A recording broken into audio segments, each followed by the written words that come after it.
pala si Binibining Aileen Magbutong Baog at ngayon ipapakita ko sa inyo ang ginawa kong dramatikong monologo. Nagkaroon ang kanilang anak ng dengue.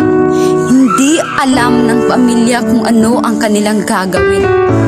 Ngunit si Paulo ay gumawa siya ng paraan para maagapan ang kanyang anak. Kahit may mag-asawa na sina Paulo at Maria at may anak sila na babae na si Paula. 3 taong gulang, masaya ang kanilang pamilya, puno ng pagmamahalan at kaligayahan. Naninirahan lamang sila sa bahay ng magulang ni Maria dahil wala pa silang pera na pambili ng sariling lupa at bahay. Ang trabaho ni Maria ay nasa bahay lang siya, nag-aalaga sa kanilang anak, at si Paulo naman, siya ay nagtatrabaho bilang waiter sa restaurant. Ang sweldo niya ay kunti lamang tuwing buwan. Hindi ito sapat para makabayad sa mga bayarin at makabili sa kanilang mga pangangailangan. Isang araw, galing ang anak nila sa paaralan. Umuwi ito na nanghihina at mainit ang pamilyang nagtutulungan sa gitna ng pagsubok na nararanasan ng kanilang buhay. Kahit ang trabaho ay kanyang pinasukan upang lamang makakita ng trabaho bilang waiter sa restaurant. Maraming mga bagay na siya ay nanghihina, at maging si Maria. Gusto nilang dalawa na magtrabaho, ngunit walang tao na tutulong sa kanila.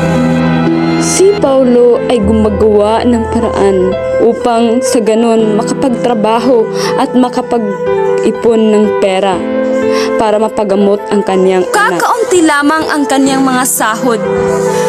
Kaya noong nagkaroon ang kanyang anak ng dengue, hindi niya alam kung ano ang kanyang gagawin. Ngunit may mga tao na nasa paligid nila na sila ay tinutulungan.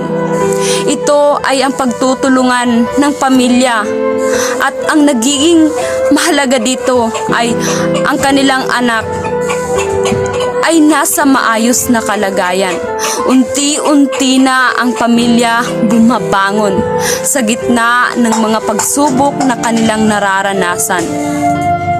Bilang tao sa mundo, sa ating mga pamilya, may mga pagkakataon hindi natin alam yung walang-wala tayo. Ngunit kung tayo ay nagkakaisa, kung tayo ay nagtutulungan, may mga bagay na tayo ay nagkakaroon ng solusyon ng ating mga problema. At una na natin gawin ay ang ating pananampalataya. Dahil wala namang ibang tutulong sa atin kundi ang ating Panginoon.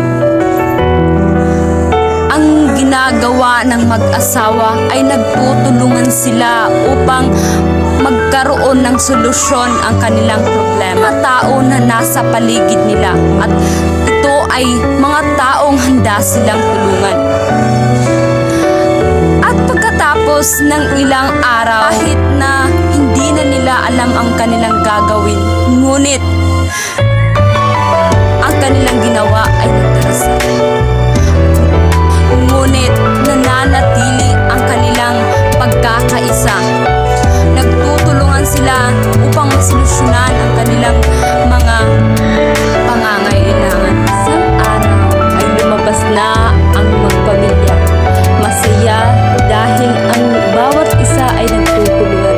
Sa loob ng ilang buwan, ito ay nagpapatuloy ang kanilang pagsusumikap, ang kanilang pag-iisa upang ang kanilang anak ay maagapan at mabigyan ng magandang at masolusyonan ang pangangailangan ang ating mararanasan. Ngunit kung ang isang pamilya ay nagtutulungan, mayroong mga solusyon na darating sa kanilang buhay.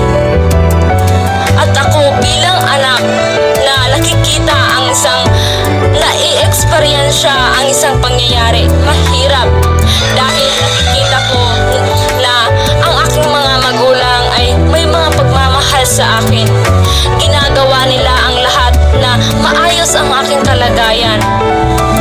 Yun ay bilang aral sa lahat na ang pamilya ay siya ang makikipagtulungan, siya ang isang mabuti na magkakaroon ng solusyon ang isang problema kung ang bawat isa ay nagtutulungan. Kaya nga si Paulo, no, kahit ano ang nangyari sa kanyang buhay, kahit maraming mga pagsubok, ngunit tayo bilang mga anak ay maging matuto tayo na mahalin natin ang ating mga magulang dahil sila lamang ang parati nasa atin. Kung wala sila, wala tayong magagawa. Ngunit hanggang sa huli, pamilya lamang ang tutulong kahit anong mga pangyayari na ating mararanasan. Kahit na maraming mga problema, magkaroon tayo ng maraming utang, ngunit ito ay masusolusyonan kung tayo ay nagkakaisa. Kung ang bawat isa sa isang pamilya ay kahit anumang pagsubok, subukin man tayo ng ating mga sarili, subukin man tayo ng mga problema, ngunit ating malalampasan ito kung tayo ay may pananalig at may pananampalataya sa Panginoon. Hanggang sa huli, magandang araw at maraming salamat.